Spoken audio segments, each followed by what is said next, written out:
I live in a high-rise building. What can I do to give back? Because we are taking land away from lots of different wildlife.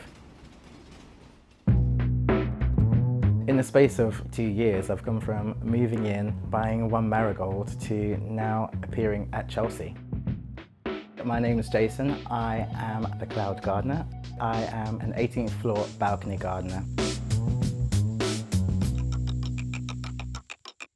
One or two more plants may have accidentally ended up on the garden. Before you know it, I've got a whole production out there.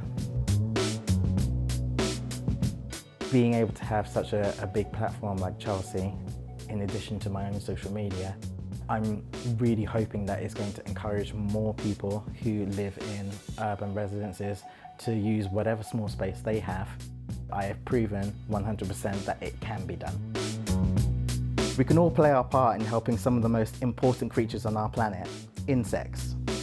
I've got a whole breeding colony of worms. They move from container to container. It kind of makes sense to me now why my garden is so productive, because all of them have got these worms in there fertilizing the gardens.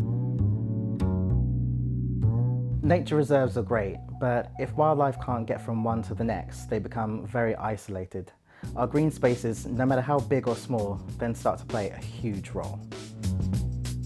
I think people need to do more of this style of gardening.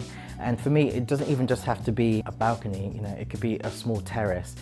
I see, being on the 18th floor, plenty of rooftops across Manchester, and for me, it would just take a couple of containers on top of those rooftops, and that could make a massive difference to urban wildlife. I'm quite open with the fact that I have to deal with anxiety and depression. What I found is having some constant help, and it's about making a routine. I struggle at times with social media. My garden is where I make a lot of the content, but my garden is there primarily to help me. When I feel low and I don't have the energy, I can go back, look through my YouTube videos or whatever platform, look through the comments, and I remember what it is that I'm doing and why, and it's to help other people.